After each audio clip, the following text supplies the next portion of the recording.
کر دیتا ہے اور ایسے نتیجے کو پیش کر دیتا ہے کہ جس کے بعد پھر کوئی امکان باقی نہیں رہتا کہ اس میں اضافہ کیا جائے. وہاں اضافہ نہیں ہوتا بلکہ اب کوشش یہ کی جاتی ہے کہ دیکھو جو تم تک پہنچ رہا ہے اس کی حفاظت کی جائے, اس کا تحفظ کیا جائے, اس کا تذکرہ کیا جائے, اس ذکر کو قائم رکھا جائے. نعمت ذکر کی صورت میں ہے, فقط روٹی روزی نعمت نہیں ہے, تذکرہ بھی نعمت ہے, ذکر بھی نعمت ہے, تذکر بھی نعمت ہے. اور پھر جب یہ نعمت اس طرف پہنچ رہی ہے تو یہ واسطہ ایسا نہیں ہے کہ کسی خاص کے لیے ہے, عام کے لیے نہیں ہے. رحمت کے ساتھ نعمت مشتق ہے, وسعت کل شیء کی منزل پر ہے, اس کو ہر شے پر محیط کر دیا گیا ہے. اب جس میں جتنا دم ہو اکتساب کا وہ اس نعمت کو ویسے اٹھا لے, جس میں جتنی ظرفیت ہو وہ اس نعمت کو ویسے اٹھا لے, جس میں جتنی صلاحیت ہو وہ اس نعمت کو برداشت کر لے, جس میں جتنی قوت ہو وہ اس نعمت کی تحصیل پر اپنے آپ کو آمادہ کر لے. یہ قوتوں کے حوالے کر رہا ہے, یہ طاقتوں کے حوالے کر رہا ہے. انسان جس طرح سے نعمت محمد عربی تک پہنچی اور محمد عربی نے اس نعمت کا تحمل کیا, یہ نہیں کہہ سکتا کہ ہم بھی اسی طرح سے نعمت کا تحمل کرتے ہیں. نہیں, آپ کی صلاحیتوں کے حوالے کیا, مگر صلاحیت ایسی نہیں ہے کہ وہ فقط اور فقط آپ کی ہو. نہیں, اکتساب علم میں جب تک انسان انسپائر نہ ہو اس وقت تک نعمت کی معرفت ممکن نہیں ہے. انسپریشن چاہیے, اور انسپریشن اپنے ایسے سے نہیں بلکہ اپنے سے ماحول جو ہو, اپنے سے برتر جو ہو, اپنے سے بہتر جو ہو. کمتر سے انسپائر نہیں ہوتا ہے انسان, برتر سے انسپائر ہوتا ہے. میری نگاہوں میں ایسا کوئی نہیں ہے کہ جو اپنے سے کسی کمتر سے اور خاص طور پر علم میں کمتر سے انسپائر ہو کر یہ کہے کہ میں علی کو اس سے سمجھتا ہوں. میرے پاس ضرورت نہیں ہے, اور کعبے کے لیے ضرورت ہے کہ میں کم سخن سے, کم فہم سے, کم فکر سے, کم نگاہ سے میں علی کے فضائل کو سمجھوں. قرآن کامل ہے, کامل کا تذکرہ کامل کر سکتا ہے, اور اس سے کم میرے لیے قابل قبول بھی نہیں ہے. علی تو کامل ماننے والے اگر غیر کامل سے تذکرے کو سن کے کہیں یہ پسندیدہ تذکرہ ہے, اس سے بڑھ کر جہل کا ثبوت انسان نہیں دے گا.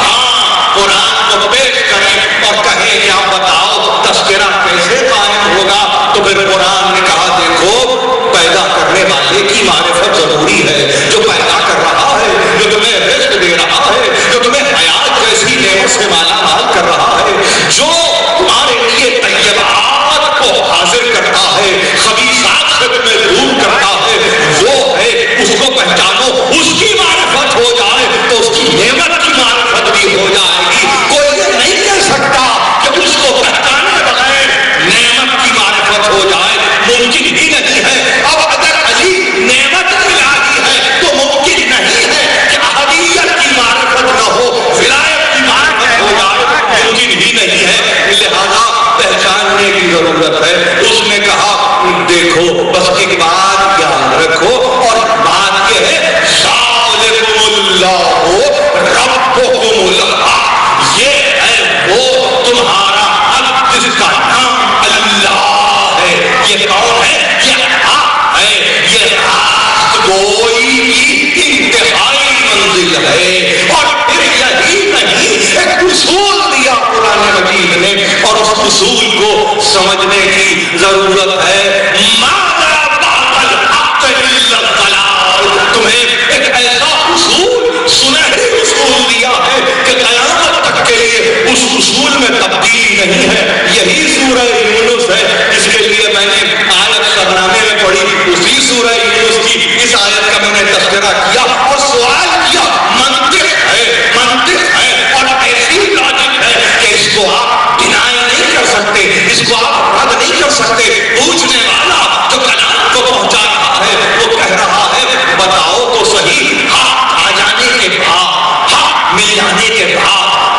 रुकवा देने के बाद गुमराही के अलावा फिर रह क्या जाता है? कौन सा रास्ता ऐसा है कि अक्ल भी मिल जाए और दूसरा रास्ता भी बाकी रह जाए? कहीं कहीं कॉम्प्रोमाइज नहीं है, हक होता है, गुमराही होती है। कोई दुनिया में रहने का तरीका ये नहीं होता कि हक को भी मानते हैं और कभी कभी ना हक को भी पसंद करते हैं। हक को मानने वाले, हक को पहचानने वाले, हक की मारिफत रखने वाले जानने के कुरान का फैसला क्या है। कुरान प्रपोज नहीं करता, कुरान फैसला करता है। और जब फैसला करता है तो कुरान ने कहा बताओ तो सही क्या आपके पास अगर कोई शय रह जाए, अगर कहीं कोई शय बाकी नजर आए तो बताओ क्या वो हक के जुमरे में दाखिल हो सकती है? क्या वो हक के रुतबे को पा सकती है? क्या उसका मर्तबा हक के बराबर हो सकता है? नहीं। हाँ, अगर कोई शय रह जाती है तो फिर वो गुमराही रह जाती है, गुमराही रह जाती है। साहिबाने अक्ल हक के होते हुए जलाल को पसंद नहीं करते, साहिबाने हक के होते हुए गुमराही को पसंद नहीं करते। और जब गुमराही को पसंद नहीं करते तो फिर ये कुरान ही का हक है कि कुरान कहे फअन्ना तुस्रिफून, तो तुम कहाँ भटके चले जा रहे हो? कहाँ भटके चले जा रहे हो? कहाँ पलटे चले जा रहे हो? तुम्हें समझ में नहीं आता? तुम जिसको हक के साथ शरीक करते हो उनकी मजाल है कि वो बदाए खलक कर सके, उनकी मजाल है कि वो इयादा खलक कर सके। न वो खलक को पैदा कर सकते हैं, न वो मखलूकात को मारज़ वजूद में ला सकते हैं। जो मारज़ वजूद में न लाए, जो मखलूक को ईजाद न कर सके, वो मखलूक को दोहरा कैसे सकती है? वो इयादा कैसे कर सकती है? ये मुश्किल मरहला नहीं है, समझने वालों के लिए है। ये तस्करा ऐसा है, कुल हल मिन शुरकाइकुम मन यब्दउल खल्क़, कह दो बताओ, इनसे पूछो जिनको तुम शरीक ठहराते हो, जिनको तुम शरीक ठहराते हो, कौन है इनमें ऐसा जिसने खालिक की बदा की है, जिसने इब्तिदा खालिक की है? यहाँ पर क्रिएशन के माने डिस्कवरी के नहीं है, यहाँ पे क्रिएशन के माने ईजाद करने के हैं। ला शय से शय ला देना, किसी मालूम को ऐसी मंजिल पर ला खड़ा करना कि जिसके नतीजे में मफहूम मिल जाए। मालूम से मालूम तक का सफर है, ये कोई सफर आपको करा नहीं सकता जब तक कि वो पैदा करने वाला ना हो। अदम से वजूद में लाने वाला कोई और हो नहीं सकता। जब कोई और हो नहीं सकता, उसने कहा कुरान में, देखो जिनको ये शरीक करते हैं ना उनके इख्तियार में बदाए खल्क है, ना उनके इख्तियार में आगे हो तो आपकी हिदायत कर सके, आपकी सिर्फ हिदायत कर सके, आपकी तरफ हिदायत कर सके। कुल्लाहु यहदी लिल हक, ये तन्हा अल्लाह की जात है जो हक की तरफ मुंह को फेर देती है। ये अल्लाह की जात है जो हक की हिदायत करती है। और याद रखो अफमन यहदी इलल हक अहक्कु अन युत्तबा अम्मन ला यहदी इल्ला अन युहदा फमालकुम कैफ तहकुमून। ये क्या हो गया तुम्हारी फिक्र को? ये क्या हो गया तुम्हारे ख्याल को? ये क्या हो गया तुम्हारी फिक्रों को? ये क्या हो गया तुम्हारे अधान को? ये कैसा फैसला कर रहे हो? अरे वो कि किसकी अभी हिदायत होना बाकी है, वो तुम चाहते हो कि वो तुम्हारी हिदायत करे? ऐसा नहीं होता। ये उसूल तो नहीं है जो खुद अभी तलब करता हो हिदायत की, क्या वो इस मंजिल पर हम उसको ला खड़ा करेंगे कि वो इंसानियत की हिदायत कर सके, वो इंसानों की रहबरी कर सके, वो इंसानों की रहनुमाई कर सके?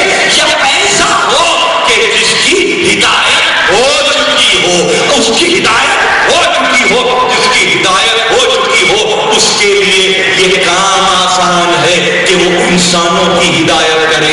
और जब वो इंसानों की हिदायत करता है तो वो अपने इल्म के नतीजे में नहीं करता, वो अल्लाह के इल्म के नतीजे में हिदायत करते हैं। वमा यत्तबअ अक्सरुहुम इल्ला ज़न्ना इन्ना ज़न्ना ला युग़नी मिनल हक़्क़ि शैआ। ये जितने हैं ना ये कुरान के रास्ते पे चल रहे हैं, ये जितने हैं ना ये तहमीन के रास्ते पर चल रहे हैं, ये जितने हैं ना ये अंदाजे पर जी रहे हैं। इस लफ्ज़ को याद रखिए, ये जितने हैं जो अपने आप को दावा के नतीजे में दलील दे रहे हैं कि हम हिदायत करते हैं, खुदा गवाह है कि ये ज़नो तखमीनों गुमान को सामने रखकर तुम्हारी हिदायत करते हैं।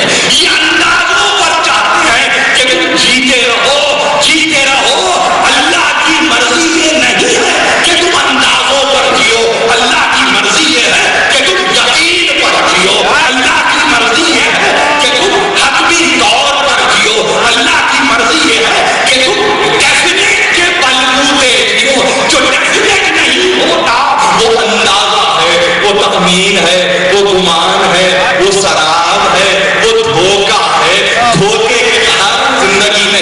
کرتی. ایک اپنے جیسے کے سہارے زندگی گزارنا اپنے آپ کو پرفکر وادی میں ڈاک کھڑا کر دینا ہے. بتائیے تیرا جب اب ظاہر دن تو تمام ہوا مگر ہر دن تو انہی کا دن ہے. کل یوم ہوا فی شان. کوئی دن ایسا ہے کہ جب اس کی شان نہ ہو, اس کی جلالت نہ ہو, اس کی عظمت نہ ہو, اس کی کبریائی نہ ہو, اس کا جبروت نہ ہو. کوئی دن ایسا ہے تو اب ہر دن اس کا ہے تو اس دن میں مخصوص رہ کے بتائیے کہ کون سا انسان ایسا ہے جو چاہتا ہے کہ وہ ظن و گمان و تخمین کی پیروی کرے. نہیں, کوئی نہیں.